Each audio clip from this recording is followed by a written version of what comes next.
Funerales y tumbas. María, ¿le han dicho algo las almas sobre los funerales? Sí, me han dicho que prefieren quedarse en su hogar durante un tiempo y no que las lleven a los fríos tanatorios de inmediato. Ahí no se ora por ellas. Necesitan las oraciones que se hacen cuando todavía están en su casa. Y si se les lleva con rapidez, normalmente se descuidan estas oraciones. También pueden observar su propio funeral. Como ya mencioné anteriormente, pueden saber quién está rezando por ellas y quién está ahí únicamente por estar. Escuchan lo que decimos aquí sobre ellas. Las lágrimas no les ayudan en nada. Son necesarias para nuestro consuelo, pero no para el de ellas. Los funerales deberían ser simples y llevarse a cabo con mucho amor en el corazón. María, ¿hay algo que no aprobaría de los funerales actuales? No les gusta escuchar que se digan falsedades sobre ellas, aun cuando la verdad no siempre sea atractiva. Los elogios deben ser honestos si es nuestro deseo ayudarlas a su viaje. La familia debería reconocer y confesar los pecados de esa alma y ofrecérselos en oración a Jesús. Y a las almas no les gustan los funerales pomposos. No les gusta la cremación, ni que sus restos se donen o vendan a la ciencia o a los hospitales. Es ridículo desparramar las cenizas desde aviones o tirarlas en el océano, y no les hace ningún bien a nadie. A las almas realmente les duele porque de ese modo los vivos las olvidan más fácilmente en lugar de ocuparse de ellas con oraciones y pequeños gestos de amor en forma constante. La Iglesia permitió la cremación solo para lograr que hubiera menos sacrilegios. Fue más una decisión política que una decisión que sirva de ayuda. No les gusta nada que no sea piadoso o que se les muestre bajo una luz distorsionada. Recordarlas en la presencia de Jesús es precisamente reunirlas nuevamente, invertir en su lugar y hacer bien ante Dios, algo que no hicieron también en su vida. Esto me recuerda a un alma que se me presentó una vez durante el día. Una tarde caminaba por el bosque de regreso a casa y vi venir a una señora muy anciana. Mi primer pensamiento fue: Dios mío, qué vieja parece. Caminaba hacia mí y se veía triste y como perdida. La saludé y le pregunté por qué estaba ahí, arriba a solas. Le dije que se estaba haciendo tarde. Me contestó: nadie se preocupa por mí. Nadie me invita a pasar a su casa y debo dormir en la calle. Pensé, debe tener las tuercas un poco flojas. Lo pensé un segundo y luego le ofrecí llevarla conmigo, sabiendo que si era una molestia no se quedaría por mucho tiempo. Puede venir conmigo, pero mi casa es pequeña. Es todo lo que tengo, pero es un techo y puedo darle de comer. Se alegró instantáneamente y dijo: eso era todo lo que necesitaba, y desapareció. Más tarde supe que ella, en algún momento de su vida, no había dejado entrar en su casa a alguien verdaderamente necesitado, y en consecuencia debía estar en el purgatorio hasta el día en que otra persona la dejara entrar. Ve usted, de esta forma compensé ese pecado y todo quedó reparado. Haberle ofrecido que viniera conmigo le sirvió de reparación por su descuido. Siempre es necesario la reparación, y si no lo hacemos voluntariamente, Dios se encargará de arreglarlo todo para que así sea. María, ¿le han mencionado las almas alguna otra práctica de los tanatorios actuales que piensen que no es correcta? Al elegir un tanatorio, lo más seguro es escoger uno en el que sus trabajadores sean cristianos, activos y que recen. Esto garantiza que nada no sagrado le ocurra a los restos terrenales de nuestros seres queridos. María, ¿y han dicho algo acerca de cómo cuidar la tumba tras el funeral? Sí, también me han hablado al respecto, y esto es muy importante. Las tumbas deben mantenerse humildemente y con amor. Debería echarse agua bendita periódicamente y tener una vela bendita siempre. Las almas del purgatorio lo necesitan y les gusta mucho. También pueden ver quienes las visitan. Tales visitas las ayudan a ellas y a nosotros más de lo que pensamos.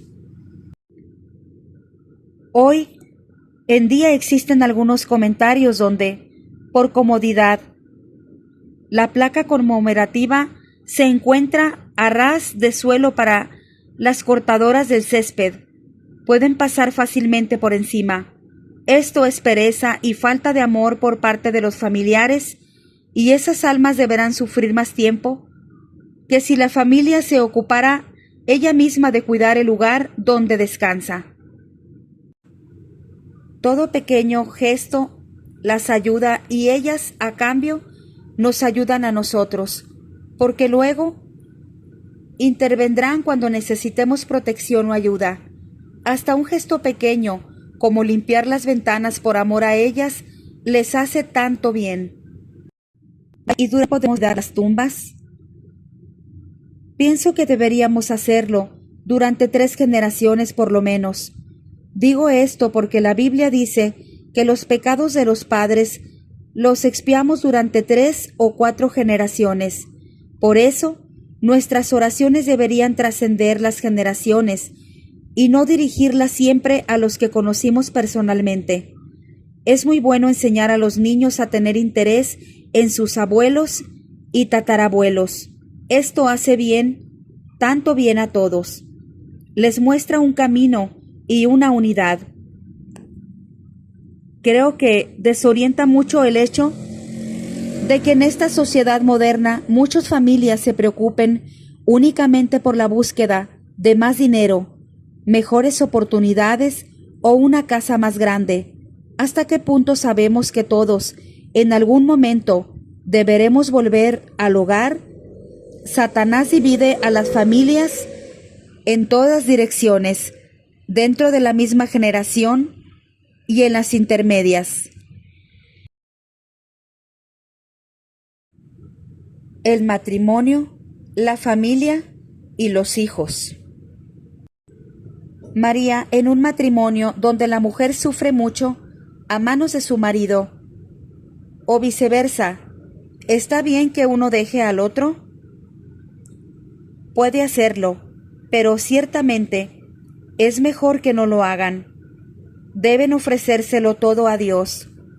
Pero la línea que no se puede cruzar es la del maltrato físico, porque es Dios quien elige a los mártires, no nosotros.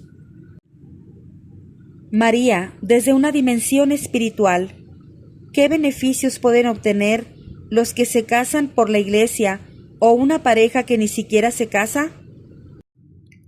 Tanto la bendición de Dios que se recibe al casarse, como los votos matrimoniales, la misa de nupcias y el apoyo de todos los familiares, todo ello son gracias protectoras tan poderosas que la falta de alguna debilitaría notablemente la fortaleza y la unidad de las parejas. Con la bendición de Dios y de la Iglesia, la relación se desarrolla de un modo mucho más sólido y, en consecuencia, más feliz que si no la hubiera. También tiene lugar cosas similares a lo que veo cuando me visitan las benditas ánimas del purgatorio, y que podríamos llamar bilocación, o que un ángel tome la apariencia de uno de los esposos para darle un mensaje al otro.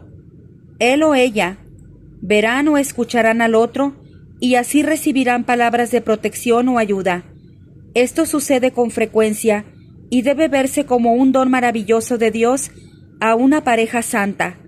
Ciertamente, no sucede cuando se vive juntos en pecado.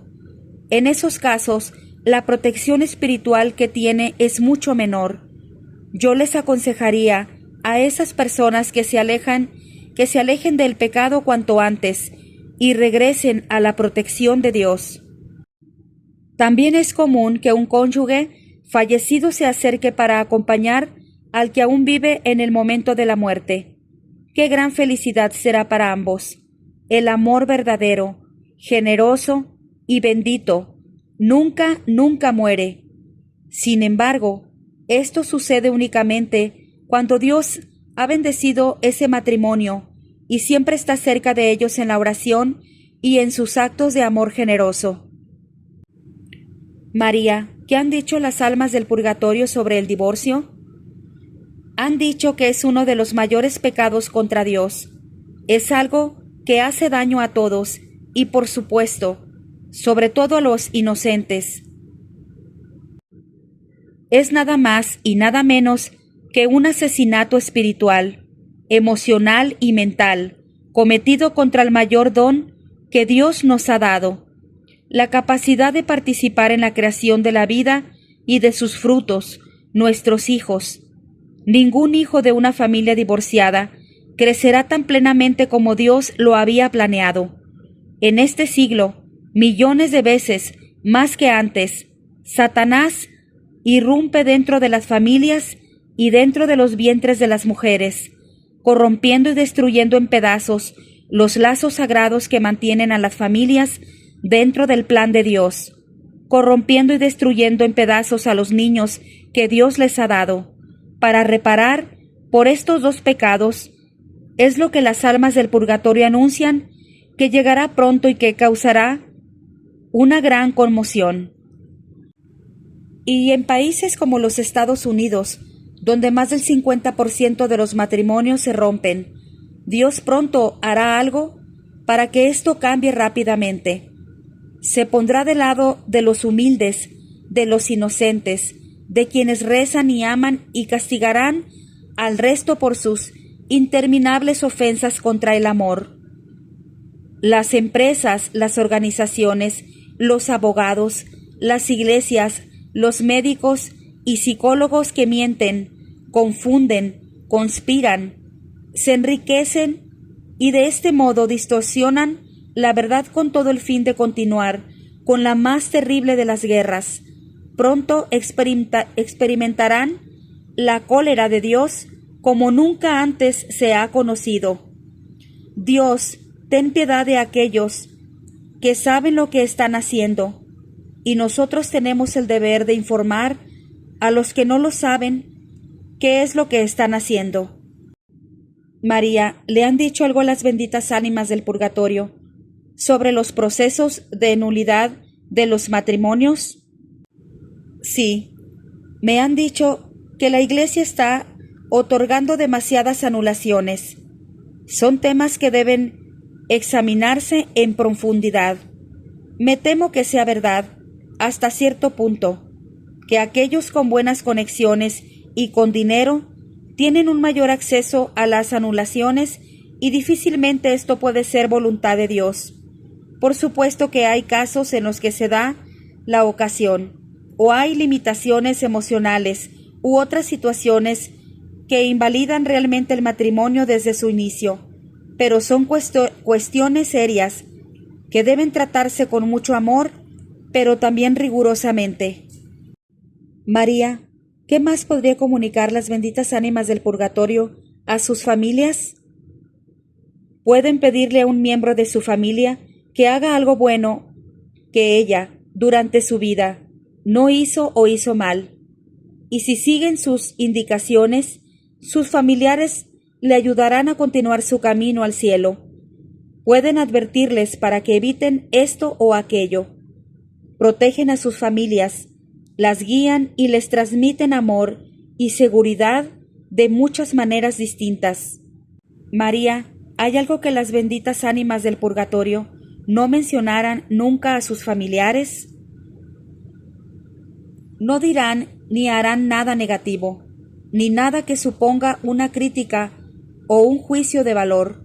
Siempre se tratará de algo positivo, de ayuda, de protección y por tanto reparador.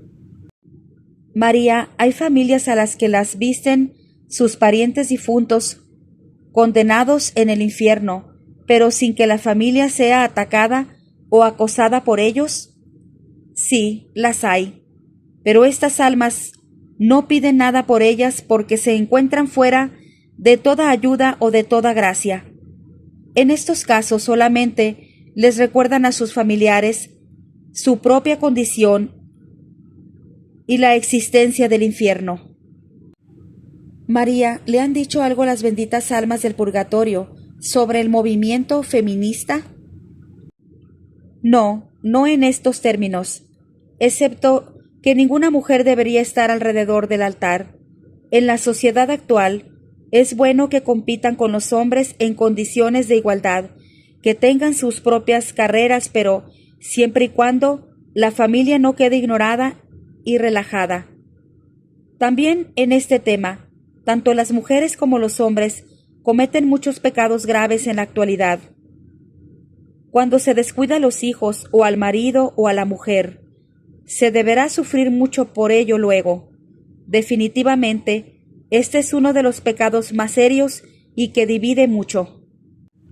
María, ¿le han dicho algo las benditas almas del purgatorio sobre lo que suele hacer con los abuelos en la sociedad occidentales?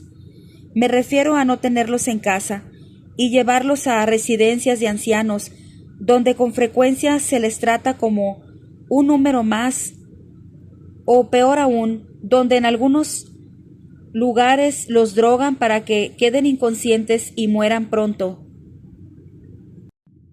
No específicamente, pero hace falta que nos aclaren algo sobre pecados tan grandes como los que cuentas. Son unos pecados enormes. ¿Con qué frecuencia son los abuelos quienes enseñan a rezar a los niños?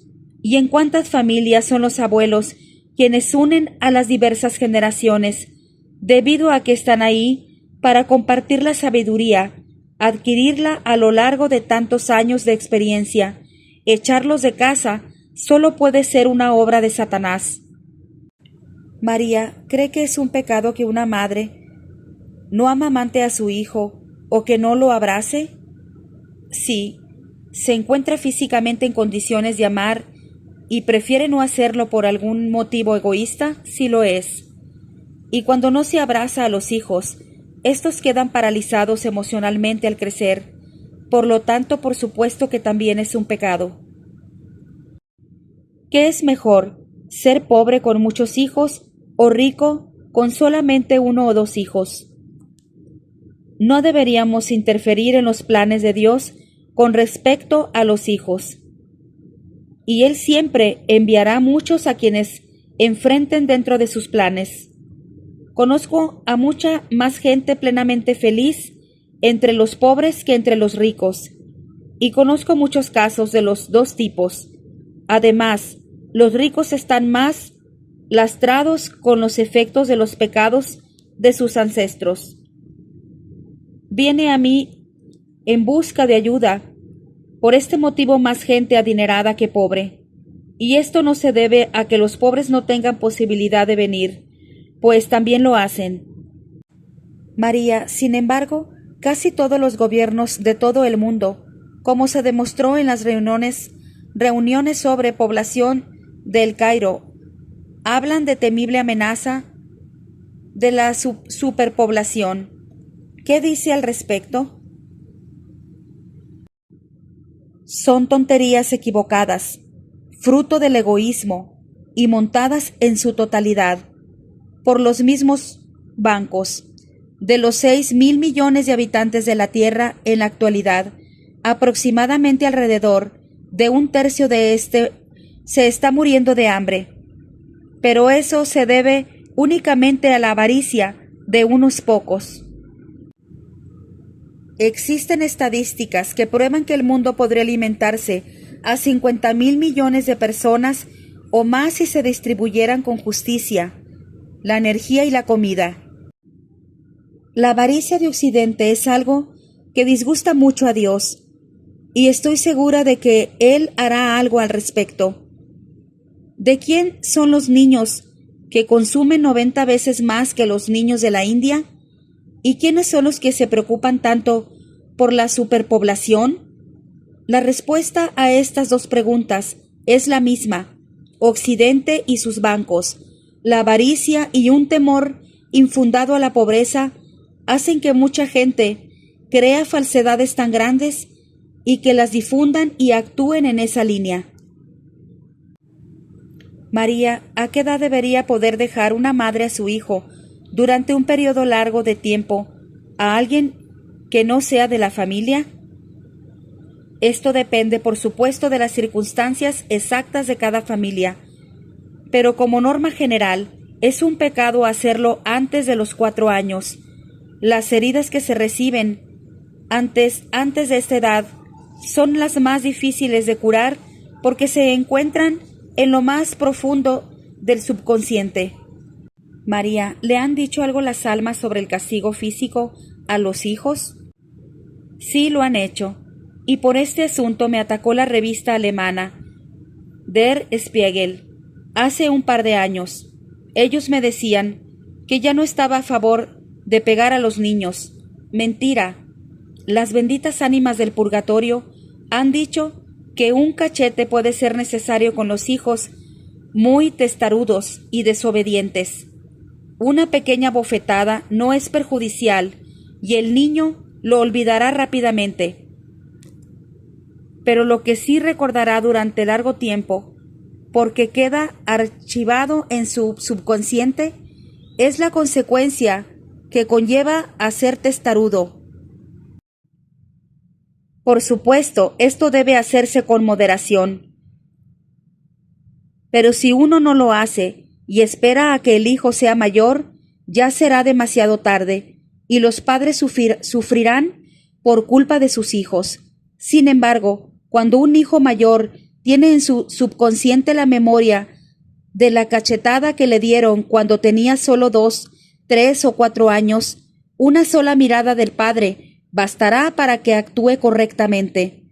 Muchos padres en la actualidad ya han aprendido los frutos que ha dado su excesiva tolerancia. La violencia física en el hogar es un gran pecado contra el amor que debería reinar en la familia, pero una disciplina física aplicada con cuidado es una necesidad permitida por Dios en las edades y en los momentos adecuados. María, ¿el mismo pecado cometido contra un niño pesa mucho más que si fuera contra un adulto? Sí, ciertamente es así. Los pecados contra los niños, si no se reparan rápidamente y de manera adecuada, serán repetidos por el niño como algo aceptable y normal. Esto se debe a que el modelo que suponen los padres es algo muy poderoso y profundamente arraigado en los hijos. Un divorcio o un acto de violencia en el hogar, o que sean testigos de algo deshonesto, o de una infidelidad, o de insultos y calumnias, da igual de lo que se trate, podrá fácilmente causar reacciones idénticas entre sus descendientes. Ser padres es mucho más importante de lo que la sociedad moderna cree. Se delegan fácilmente estas responsabilidades a quienes se llaman profesionales, pero que no poseen los vínculos otorgados por Dios como lo poseen sus padres.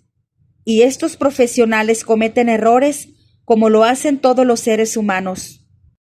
María, ¿los niños con discapacidad mentales pasan algún tiempo en el purgatorio? Sí, así es, pero por supuesto que su purgatorio es más leve que el de los niños sanos. Todo depende de lo que ese niño pudo entender. María, ¿cuáles son los pecados más graves que puede cometer los niños, por ejemplo, entre los 6 y los 12 años? La desobediencia y la falta de educación hacia sus padres son los dos más graves. María, muchos padres dicen que las familias cristianas son demasiado autoritarias con sus hijos. ¿Qué responde usted a este comentario? Los padres no deben ser nunca autoritarios. porque así lo que hacen es perder la autoridad, el afecto y el apoyo de sus hijos. Existen muchos padres autoritarios con sus hijos y no son cristianos. Por tanto, ese comentario no es realmente válido. Los padres que sean cristianos no deben ser autoritarios, sino tener sobre todo autoridad. Y las normas que se consideran necesarias en el hogar deberían ponerse desde muy temprano, cuando los hijos son pequeños. Más tarde los padres deberían enseñar las verdades sobre Dios a sus hijos con mucho amor, y ellos deberían conocerlas antes. Ser siempre negativo diciendo, no hagas esto, no hagas aquello, no es manera de ser cristiano. Los padres deben destacar constantemente lo positivo, lo que hay que hacer, y respaldarlo de inmediato con pruebas que ellos puedan comprender. Hay que decirles que de esas acciones saldrá algo bien. Los padres deberían imitar la misericordia de Dios que tiene con ellos y mostrar siempre esa misma misericordia y bondad a sus hijos. María, todos sabemos las obligaciones que tenemos dentro de la familia, sin la cual la sociedad no tiene ninguna posibilidad, pero ¿por qué tenemos también la obligación de ayudar a los de fuera de la propia familia? El término familia es relativo. Todos estamos relacionados de alguna manera, no importa lo que los científicos puedan decir en contra. Todos somos una familia, y solo una familia. Sobre esto, un alma del purgatorio me dijo que quien no hace todo lo que puede para el bien de los demás, no tiene derecho a la vida. En nuestra búsqueda de la justicia de Dios, creo que las cosas son más claras cuando miramos dentro de la unidad familiar, como normalmente lo definimos. Así tenemos la responsabilidad y la capacidad de ayudar tanto a nuestros tatarabuelos como a nuestros tataranietos. En el caso de los tatarabuelos, debemos rezar y continuar haciendo buenas obras, y en el caso de los tataranietos, podemos y debemos disponer a vivir una vida llena de paz, fructífera, saludable y llena de felicidad. María, ¿qué respuesta le daría a esos padres cristianos que con buena intención dicen que a los hijos se les debería permitir elegir la religión que quieran cuando sean mayores? Les diría que al pensar así, están permitiendo que Satanás y esta sociedad secularizada aleje a sus hijos de la verdad absoluta sobre nuestro Dios amado. ¿Qué buen padre podría permitir que sus hijos elijan entre una comida sana, nutritiva, y una que les debilita lentamente y que acabará envenenándolos y matándolos? ¿Qué padre permitiría voluntariamente que sus hijos vivan sin amor y sin cariño? Los padres que dicen o hacen esto nunca, pero nunca han rezado o no se han preocupado de hacer crecer su propia bondad. Con todo esto, se está ignorando a Dios, lo que hace sufrir mucho. María, usted ha dicho que hay niños en el purgatorio. ¿También se les han aparecido? Sí, también se me han aparecido niños. Los hay de todas las edades, a partir de los 4 años. Como sabe, los niños tienen una conciencia más fina que la mayoría de los adultos.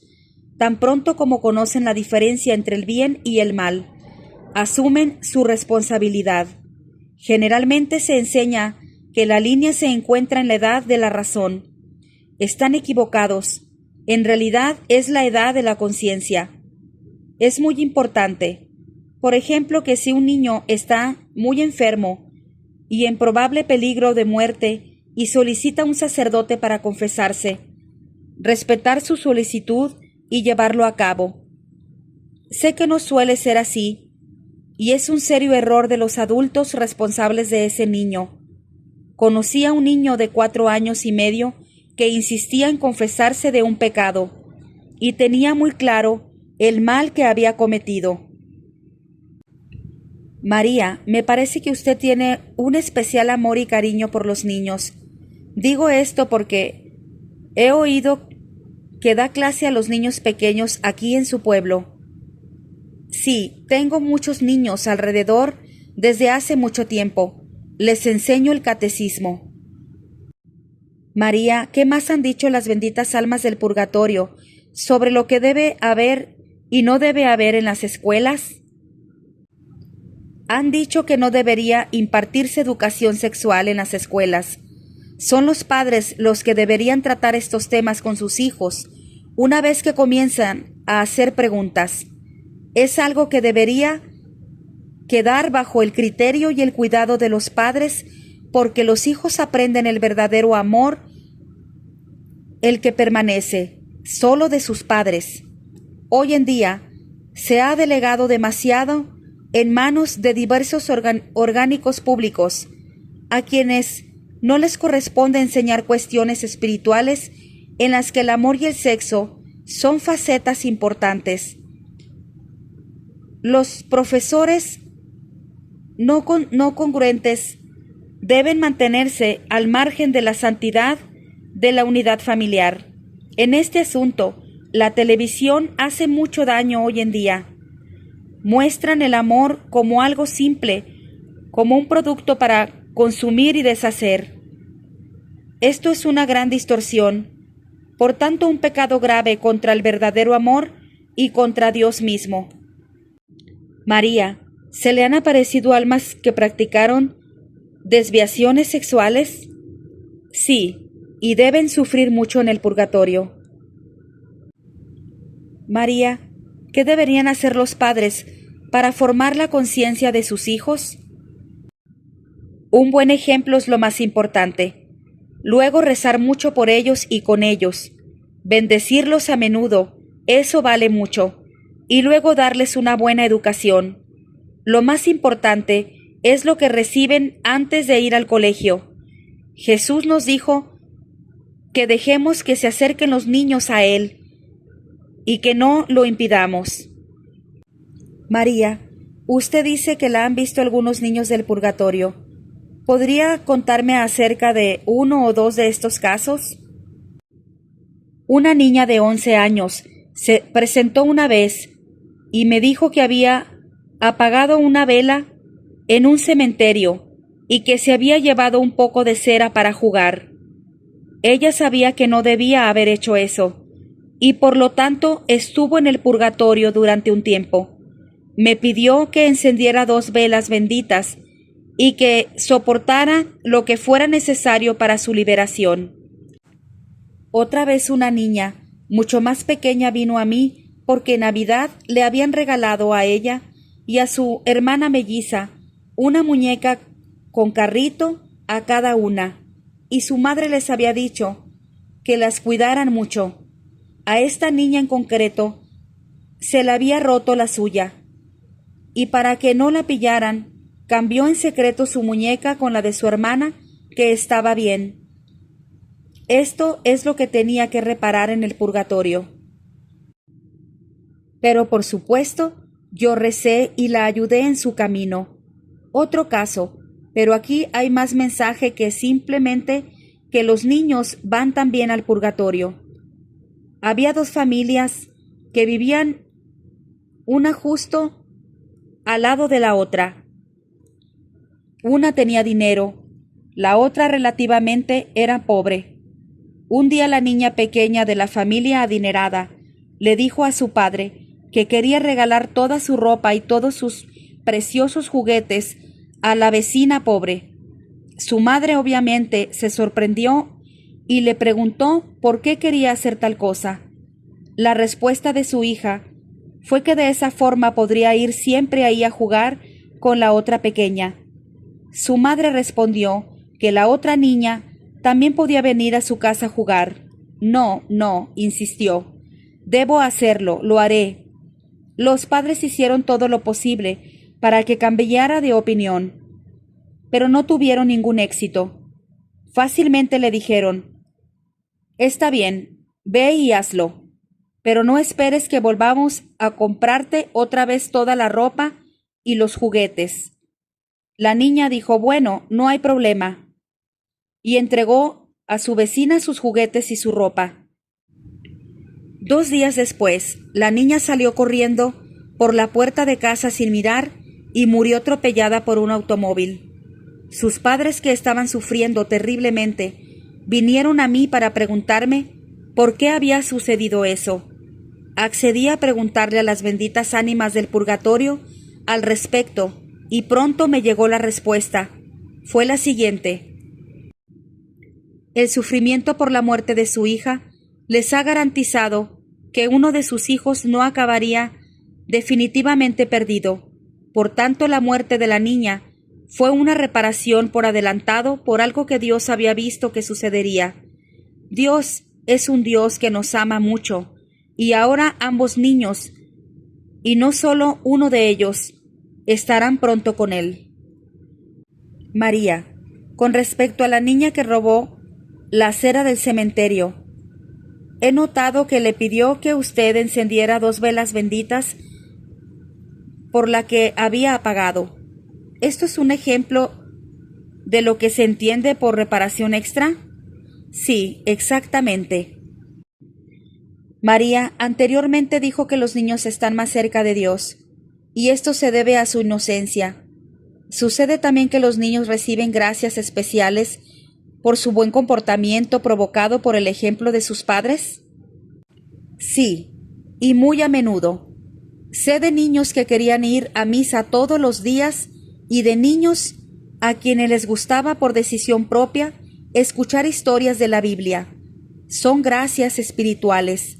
Algunas podrían considerarse algo extremas al principio, pero los padres nunca deben interferir en tales cosas y deben permitir que recen, que crezcan la unión entre Dios y sus hijos, ya que es parte del plan de Dios para con ellos. He oído hablar de niños que querían arrodillarse sobre el suelo lleno de grava y rezar durante largos periodos de tiempo. Los padres deberán sufrir mucho si intentan o logran detener este comportamiento de sus hijos. Dios les habla a los niños con más claridad, porque sus almas están, como usted dice, más limpias, más claras y más inocentes que las nuestras. María, por favor, cuénteme alguna experiencia de su infancia que la hizo especialmente feliz o que le influyó mucho. Con gusto. Uno de los momentos de mayor felicidad fue cuando tenía 15 años. Ese fue en 1930 más o menos. Uno de mis hermanos y yo estábamos trabajando en una granja en Bavaria cuando solicitamos el trabajo. El granjero nos permitió que siempre podríamos ir a misa el domingo, pero al poco tiempo comprendí que esta promesa era solo válida para mi hermano, no para mí. La mayoría de los domingos por la mañana, la mujer del granjero enfermaba misteriosamente e insistía en que yo me quedara en la casa cuidándola, en lugar de permitirme ir a la iglesia. Se acercaba la fiesta de Pentecostés, y una vez más me pregunté qué iba a hacer la mujer del granjero. El sábado por la tarde se encontraba perfectamente, totalmente sana, y entonces supuse que al día siguiente podría asistir a misa. Tenía grandes expectativas, pero a las 9 en punto del domingo volvió a enfermar de un misterioso dolor de cabeza o algo así, y me dijo claramente que debía quedarme una vez más con ella porque no podía dejarla sola estando enferma. Yo estaba destrozada. Alrededor de la 1 de la tarde se le pasó el dolor de cabeza y me dijo que me podía ir. Salí corriendo y me dirigí hacia un edificio en construcción, donde en la parte de atrás había un banco con una vista majestuosa. Ahí lloré, llena de desesperación, por no haber podido ir una vez más a la Santa Misa que yo amaba tanto. Justamente esa fiesta, de repente, me rodeó una nube de palomas blancas que se posaron despacito alrededor de mí sobre el césped. Estaban por todas partes en la hierba, sobre mi falda, todas alrededor de mí, por todas partes. María, ha dicho una nube. ¿Cuántas eran? ¿50? ¿100? O por lo menos 100.